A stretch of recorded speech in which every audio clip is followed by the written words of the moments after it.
di mana segala aspek kehidupan diatur oleh peraturan yang harus sesuai dengan konstitusi tertinggi, yaitu Undang-Undang Dasar Negara Republik Indonesia tahun 1945.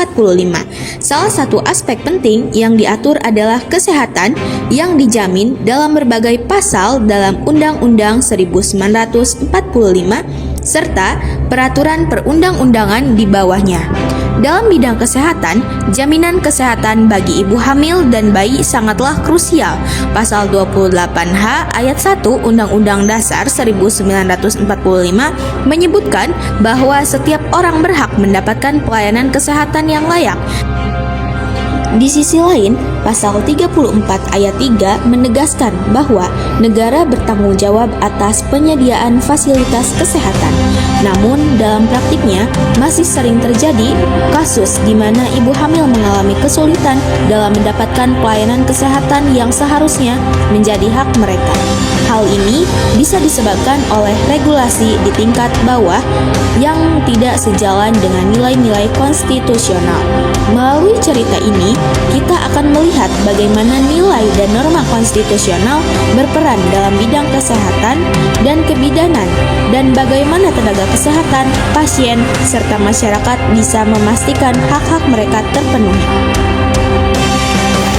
Di ruang kelas 1D jurusan kebidanan, Bu Rina menjelaskan materi kepada mahasiswanya mengenai perundang-undangan.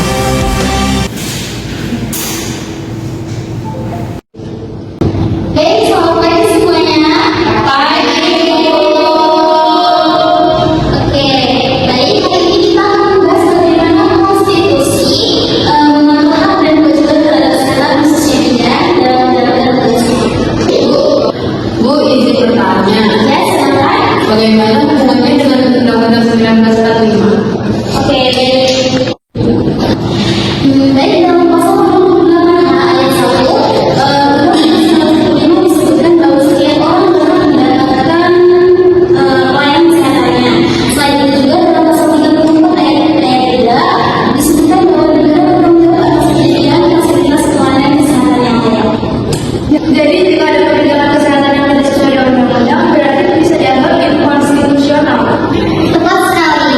Misalnya, jika ada aturan yang menghalangi masyarakat mendapatkan layanan kebidanan yang aman dan terjangkau, maka aturan itu bisa diuji di Mahkamah Konstitusi.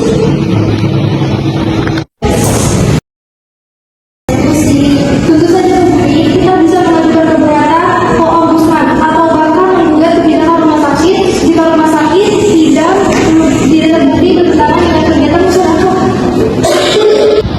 Tadi saya ada pembicaraan kalian, saya boleh menambahkan? Boleh, Bu. Ya, tadi yang dibicarakan itu benar ya.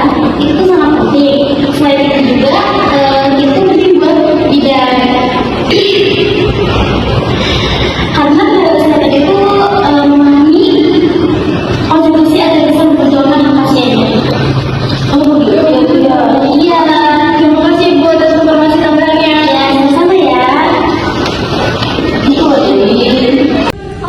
Setelah berdiskusi tadi, akhirnya Dewi dan rekan-rekannya berbincang-bincang. Jika kita bertindak, saya berharap lebih banyak tenaga kesehatan yang memahami hak konstitusional dan berani bersuara. Sebagai calon bidan, aku semakin yakin bahwa profesi ini bukan hanya tentang membantu persalinan, tapi juga memastikan hak kesehatan pasien yang terlindungi.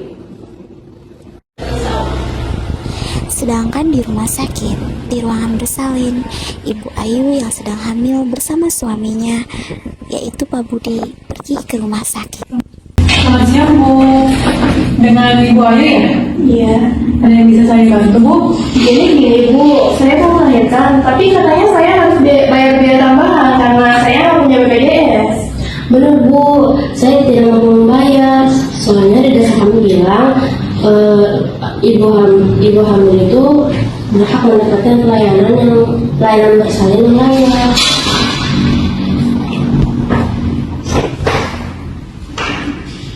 Baik, Bu, silakan lebih dahulu. Dokter Indira pun datang dan mendengar percakapan tersebut.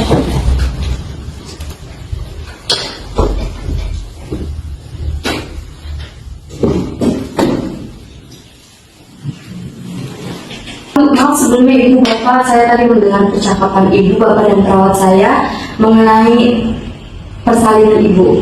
Jadi sesuai dengan pasal 20H Undang-Undang 1945 dan Undang-Undang Kesehatan Nomor 36 tahun 2009, iya benar, Ibu hamil berhak mendapatkan persalinan yang layak, apalagi dalam kondisi darurat ini, jika tidak boleh ada diskriminasi Yesus.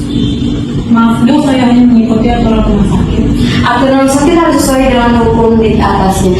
Jadi jika tidak maka bisa dikatakan bertentangan dengan undang-undang sebelumnya. Baik Ibu, saya akan Dan akhirnya, setelah percakapan tersebut, Ibu Ayu pun mendapatkan layanan kesehatan tanpa tambahan biaya sedikit pun.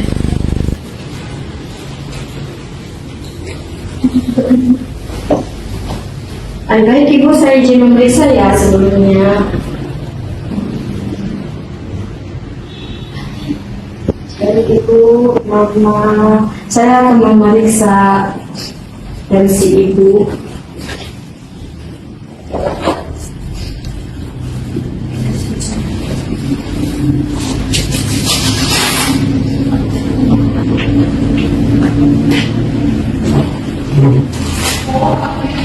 Saya izin memeriksa tensi Ibu. Ibu, diperkirakan Setelah itu, beberapa minggu kemudian, dokter dan perawat berdiskusi membahas mengenai permasalahan itu serta mengumumkan perubahan kebijakan. Saya belajar banyak dari kejadian ini. Kita sebagai tenaga kesehatan tidak hanya harus melayani, tapi juga memahami hak pasien agar bisa memperjuangkan keadilan.